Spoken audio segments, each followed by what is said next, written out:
Alright guys, we're back. We're going to do a little DIY this morning. I'm going to leave the camera running so you guys can see how easy it can be. Everything that we're doing with this is basic tools that you can buy or supply from anywhere on the internet. We started installing the carpet last night. Looks like it's sticking pretty good, fluffing up. I can tell you one thing I'd probably do a little different, is I'd make sure my kill mat lined up a little better. On the floor you can see some of the seams. I guess I didn't think it was going to show through that much on the carpet. Does give it kind of an oily look though.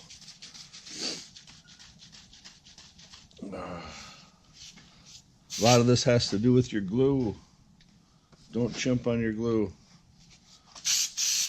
Buy good stuff. If it doesn't bond, what was the point? You just wasted money, period. Because if it don't stick, you bought glue you didn't need.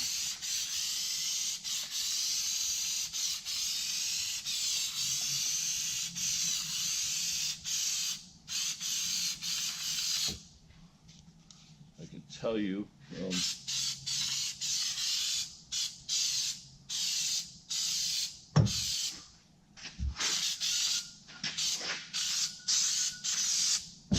I believe in a lot of glue.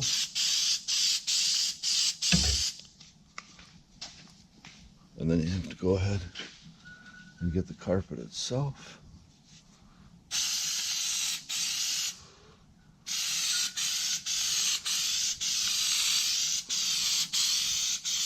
Be careful when doing this. I should be using masking tape. I sprayed the edge of the other carpet.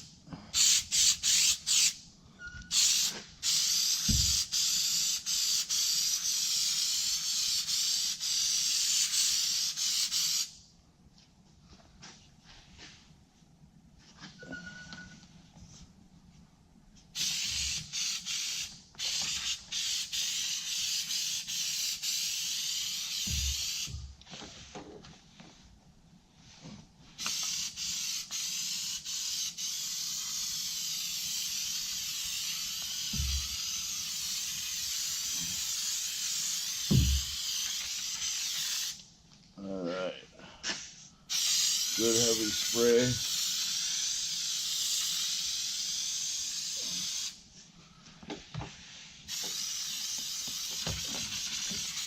Alright, I'll let that sit for a minute or so. Let it get good and tacky. You do have a window in which you gotta get it bonded by. However, it does need to sit up and get tacky. Let it sit for a minute and a half or so.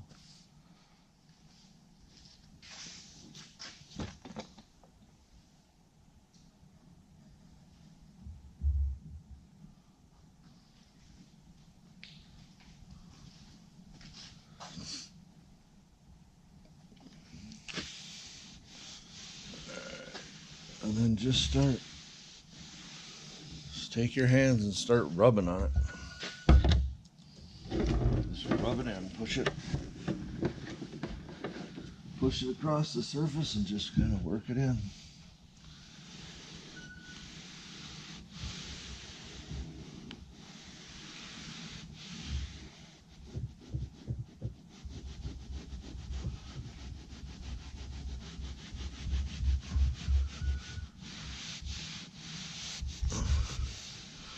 I see a spot I probably should have.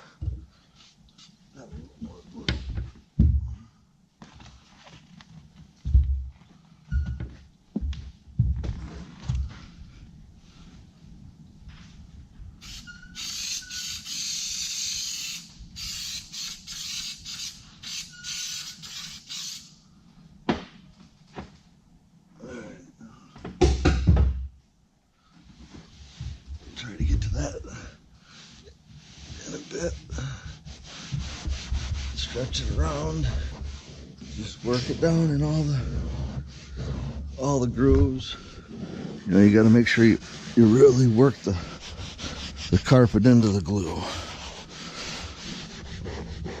Get all down in them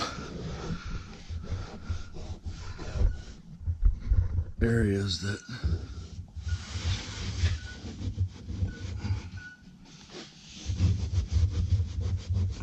if the lighting's right, you can see some of them ripples I was talking about from the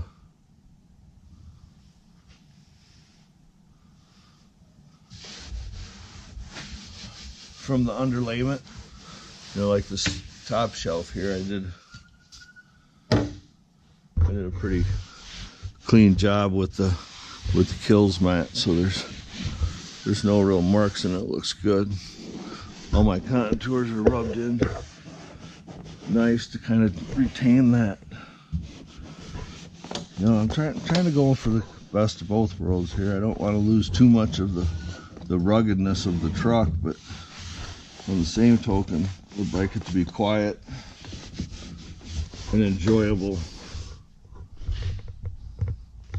enough to use it. But again, I don't have an unlimited budget, so everything that you're going to see that we're doing here with this particular truck is really going to be all in the real cheap. You know, I mean, don't get me wrong, I spent money. We got a hard top coming for it. We got a slant back, we got aluminum doors.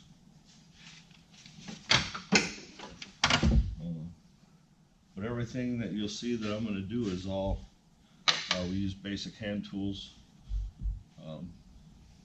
I showed the center console when I took a previous picture of what I was going to call stage one. There's a center console. That's all made out of high density plastic, but that was literally all done with nothing more than a standard skill saw, a heat gun, and a little bit of patience. So everything will be done, you know, on the pretty cheap.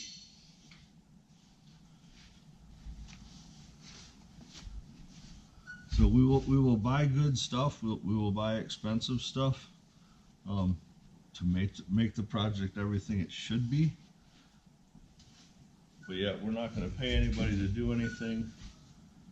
We're just going to use some basic mechanical knowledge and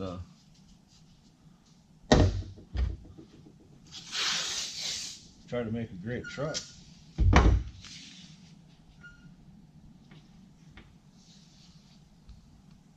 I've been freehanding and I did it on the other side. And I got a little glue overspray.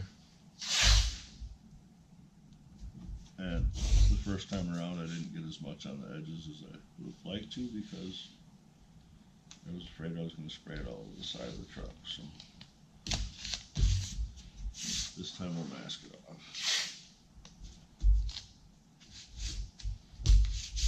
It's all going to be covered by the top anyway, but no sense of making more cleanup work than there needs to be.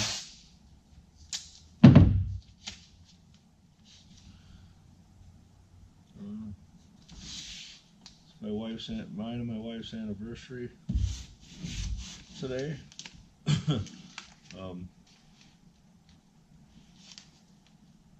I couldn't sleep.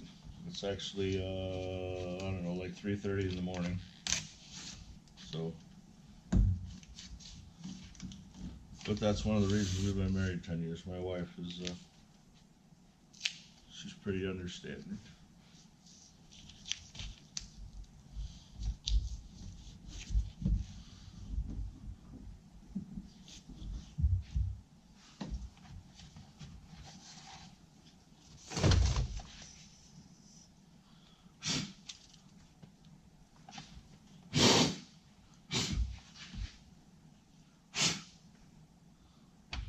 I guess we should probably cut a piece of mat for that.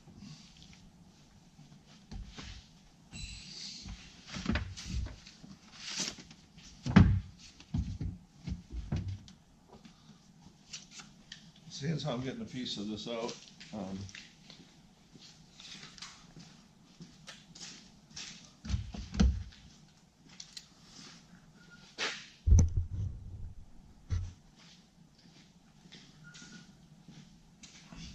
I didn't take any video laying the kills mat, but I do need a little piece over here. This stuff's really amazingly easy to work with. And as far as some of the stuff that's out there, I used Dynamat on the front half. Great stuff, reputable company. I don't know if you can see it or not. All the black in here is actual Dynamat. But I found for the amount of areas that I was covering, it got quite expensive fast. Dynamat is extremely expensive. Not to say it ain't good stuff. It was recommended to me by a car stereo place. That's what he does. So I was sure it's great stuff. It's a little bit thicker than the Kills mat, or Kill mat, and about the same to work with. But the cost of this versus that is a lot. And I got that stuff on a deal, supposedly because I know the guy that owns the stereo shop. And it was really expensive. This stuff here was, I think, about a third of the cost. And it seems to be real similar. Like I said, I think the Dynamat was a little thicker. But aside from that, consistency and everything that I'm seeing working with the stuff, it's not that much different. I sure don't think it's worth the price difference. I think this stuff, dollar for dollar, is pretty good stuff from what I've seen. And it's real pliable, so you can, you can just cut. Now like I said on the floor, I wish I'd have paid more attention to overlap and stuff. That's what I'm doing here. I will cut this rather than run it, overlap it like I did on the floor for extra insulation. I won't do that because I noticed it left bumps in the carpet. So I'll try to keep it a little more contoured. See, like this here, it left a really ugly line on the other side that sticks out because I didn't trim that off like that. So you can see it over there. So we'll trim it off on this side. We'll go ahead and make a little piece for that.